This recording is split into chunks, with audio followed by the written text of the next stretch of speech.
ഒരു പെണ്ണ് ചത്തതിൽ എനിക്ക് ദുഃഖമുണ്ട്. പക്ഷെ അവന്റെ കുടുംബത്തിന്റെ നാശം അതോടെ ആരംഭിക്കുകയാണ്. അതിന് പൂർത്തിയാവണം, പെട്ടെന്ന്, എത്രയും പെട്ടെന്ന്. ആ മരണം അറിയുമ്പോൾ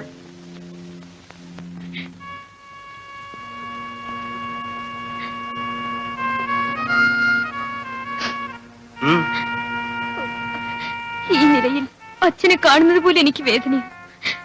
രേഖ മരിച്ചു. ബിജുവിനെങ്കിലും കൂട്ടിക്കൊണ്ട് വന്നിരുന്നെങ്കിൽ. നിന്നെ കൊണ്ടാവോ കൂട്ടിക്കൊണ്ടുവരാൻ? എങ്കിൽ പോയി കൊണ്ടുവാ. ഞാൻ പോണ്ട നിന്റെ അച്ഛനെന്ന് പറഞ്ഞു കേട്ടില്ലേ?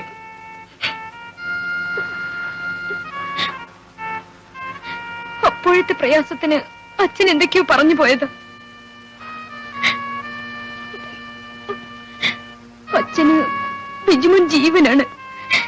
എങ്ങനെങ്കിലും എന്റെ ബിജുമോനെ കൊണ്ടുവരാൻ കഴിഞ്ഞെങ്കിൽ. ശരി ശരി, നീ ഒന്ന് കടിച്ചു നിർത്തിക്കേ. ഞാൻ പറയുന്നത് കേൾക്കും. ബിജു അത്ര കൊച്ചുകുട്ടിയൊന്നുമല്ല. അവന്റെ സഹോദരിയുടെ മരണത്തിന് നമ്മളാണ് കാരണക്കാരെന്ന് അറിഞ്ഞാൽ നമ്മെ കാണിച്ചു കൊടുക്കാൻ അവൻ മടിക്കില്ല. അവൻ നമ്മുടെ താവളം പോലീസിന് കാണിച്ചു കൊടുക്കും. നിങ്ങൾ പറഞ്ഞതിന്റെ അർത്ഥം? തമ്പിയോട് പ്രതികാരം ചെയ്യാൻ കാത്തിരിക്കുന്ന നിങ്ങൾ ഇനിയും അയാളുടെ മകനെ ജീവനോടെ വെച്ചുകൊണ്ടിരിക്കുന്നതിന്റെ അർത്ഥം? നിങ്ങൾക്ക് ഭയം, നിങ്ങൾ ഇതും ഞങ്ങൾ ചെയ്യേണ്ടി വരും. ഭയമോ? നമ്മൾ എങ്ങോട്ടാ പോകുന്നത്? എന്റെ ദുരിതങ്ങളും ദുഃഖങ്ങളും ഓരോന്നായി അവസാനിപ്പിക്കാൻ. അതിന് ഇങ്ങോട്ട് വന്നാൽ ഇവിടെ ഒരു ബലി അർപ്പിക്കണം. അതിനിവിടെ അമ്പലവും പ്രതിഷ്ഠയൊന്നും കാണുന്നില്ലല്ലോ. വരൂ, കാണിച്ചു തരാം.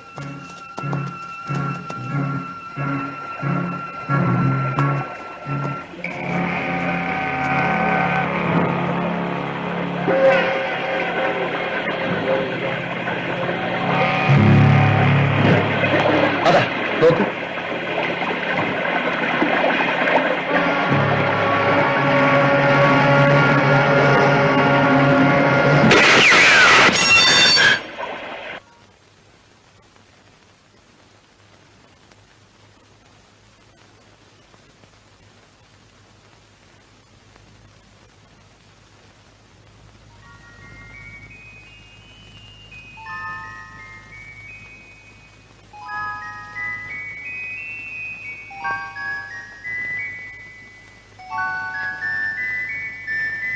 ഇങ്ങനെ ഒരേ ഇരിപ്പിരുന്നാൽ എന്ത് നേടാനാ?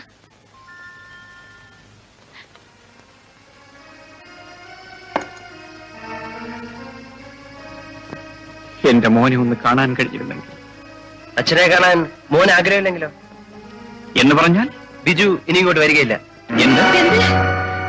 ബിജു വരികയില്ലെന്നോ? നീ അവനെ കണ്ടു മോനെ? കണ്ടു. ഞാൻ അവനെ കാല് പിടിച്ചു. അവനെ ഗംഗാന്റെ രക്ഷകനായിരിക്കുക. നീ കള്ളം പറയുകയാണ്. നീ അവനെ കണ്ടില്ല. ആശ്വസിപ്പിക്കണമെന്ന് ആഗ്രഹമുണ്ട്, പക്ഷെ വിശ്വസിപ്പിക്കാനാണ് പ്രയാസം. ഞാൻ പറയുന്ന സത്യമാണ്. ബിജുവും ഗംഗാനും പോലീസിന്റെ വലയെ കുടുങ്ങിയതാ. എന്നാൽ അവൻ ഗംഗാനെ രക്ഷപ്പെടുത്തുകയായിരുന്നു. ഇംപോസിബിൾ.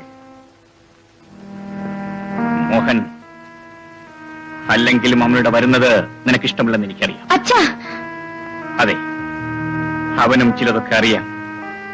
മറ്റാർക്കും അത് മനസ്സിലാവില്ലെന്ന് ധരിക്കരുത്. ആവശ്യത്തിന് തെളിവുകളില്ലെന്ന് മാത്രം. എക്കാലവും എല്ലാവരുടെയും കണ്ണിൽ മണ്ണാവെന്ന് വിചാരിക്കരുത്. എല്ലാത്തിനും കാരണക്കാരൻ നീയാണ്. ഞാൻ എന്ത് ചെയ്യുന്ന? നീ ചെയ്തതോ ഗംഗാധരന്റെ ഭാര്യ നശിപ്പിച്ചത് നീയാണ്. അതേടാ, ആ ദിവസം നിന്നെ അവിടെ വെച്ച് കണ്ടത് ബിജുവാണ്. നിനക്ക് എന്റെ കുഞ്ഞിനോട് ആ വൈരാഗ്യമുണ്ട്.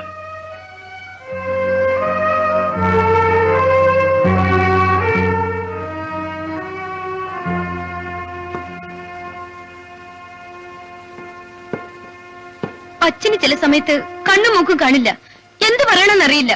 എല്ലാം അറിഞ്ഞോണ്ട് തന്നെയാ പറഞ്ഞത്. അച്ഛൻ പറഞ്ഞത് അമ്മയെ വിശ്വസിച്ചോ? തെറ്റാര് ചെയ്താലും തെറ്റ് തെറ്റ് തന്നെയാണ്. ശരിയാണ്, ചേട്ടൻ തെറ്റ് ചെയ്തു. നിങ്ങളുടെ മോനെ കൊണ്ടുവരാൻ പോയ തെറ്റ്, നിങ്ങളുടെ ഭർത്താവിനെ രക്ഷിക്കാൻ പോയ തെറ്റ്. നീ എന്ത് പറഞ്ഞടി? എന്റെ ഭർത്താവോ? അപ്പൊ എന്റെ മോനും ഭർത്താവും നിനക്ക് ആരുമല്ല അല്ലേടി?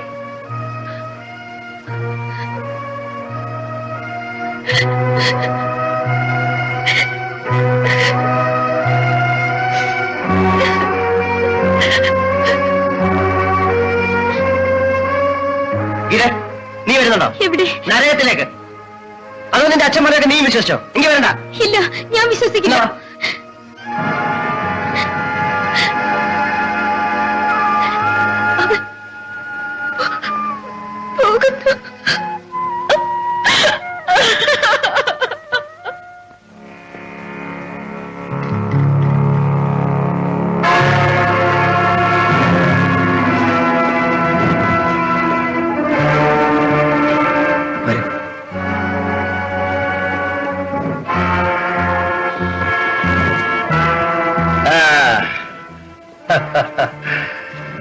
അവസാനം ഭാര്യയും ഭർത്താവും എന്റെ കയ്യിൽ കുടുങ്ങി. കൊള്ളാം. ഗംഗാധരൻ, നിന്റെ ഭാര്യയെ നശിപ്പിച്ചത് ഞാനാണെന്നല്ലേ നീ വിശ്വസിക്കുന്നത്? ഇതാ, ഞങ്ങൾ എന്ത് വേണം ചെയ്തോളൂ, പക്ഷെ ബിജുവിനെ വിട്ടു തരണം. രക്ഷപ്പെടാനുള്ള ഏറ്റവും പുതിയ ഇളവാണിത്. പക്ഷെ അത് പ്രയോഗിച്ച സ്ഥലം തെറ്റിപ്പോയി. മോഹൻ, സിംഹം ഇരതേടി നടക്കാറുണ്ട്, പക്ഷേ ഇര സിംഹത്തെ തേടാറില്ല. മോഹൻ,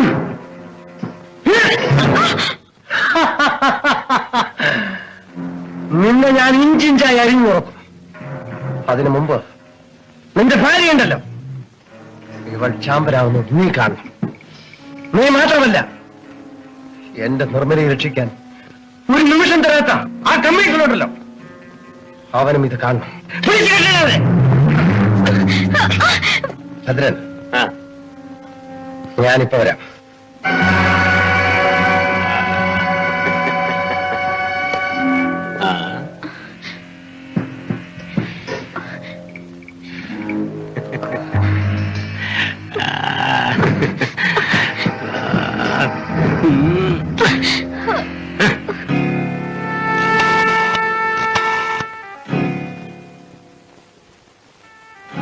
ഹലോ കമ്മീഷണർ, നിന്റെ മകളും മരുമകനും ഇപ്പോഴെന്റെ അടുത്തുണ്ട്. അവരെ ജീവനോടെ നിനക്ക് കിട്ടണമെങ്കിൽ നീ എന്റെ അടുത്ത് വരണം. പക്ഷെ ഒരു കാര്യം, നീ അണിഞ്ഞിരിക്കുന്ന നിയമത്തിന്റെ നാറിയ കോട്ടുണ്ടല്ലോ, അത് ഊരി എറിഞ്ഞിട്ട് വരാം. വെറും തമ്പിയായി.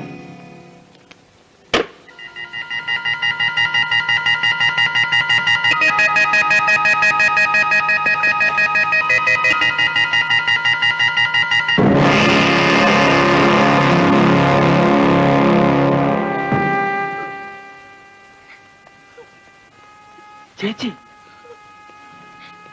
ചേച്ചിയോ? ആരുടെ? കൊള്ളക്കാർക്ക് കൂട്ടുനിന്ന് നിന്റെ?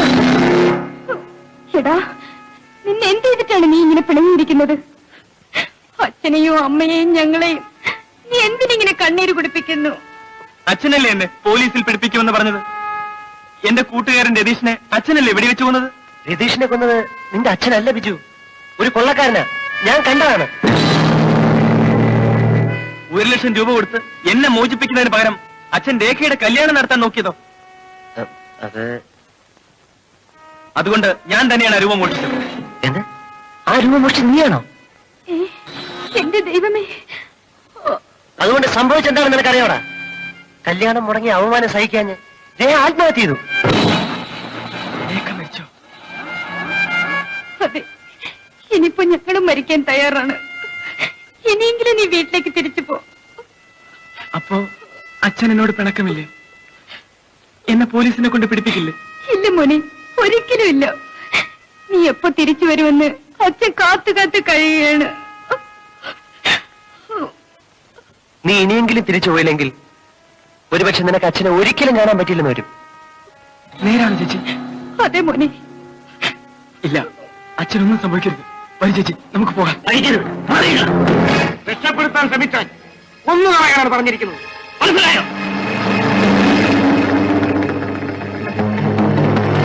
ഗംഗേട്ടാ!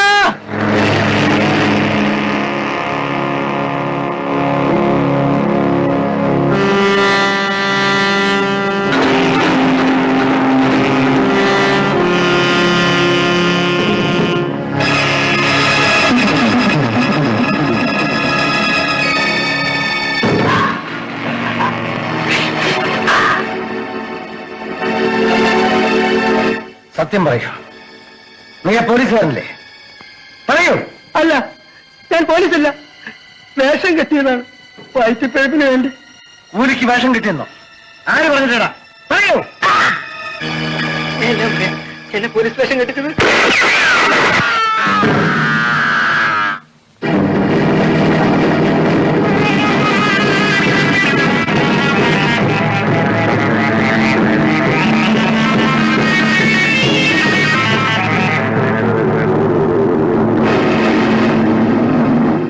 എന്ത് സംഭവിച്ചു? നിർമ്മലയെ രക്ഷിക്കാൻ വേണ്ടി ഞാൻ ഓടിയപ്പോ 2 പോലീസുകാരനെ തടഞ്ഞെന്ന് ഞാൻ പറഞ്ഞില്ലേ? അതിലൊരുത്തരാണിവൻ. ഇവൻ പോലീസല്ലായിരുന്നു. ആരും ഇവനെ കൂലിക്ക് വേഷം കെട്ടിച്ചാണ്. അതെന്തിനാണെന്ന് ഇവൻ പറഞ്ഞു തുടങ്ങിയപ്പോഴേക്കും അവനെ ആരും വെടിവെച്ച് കൊന്നു. വെടിവെച്ചതാരായാലും അധിക ദൂരം പോയിരിക്കാൻ ഇടയില്ല. ഞാനൊന്ന് പോയി നോക്കിയിട്ട് വരാം.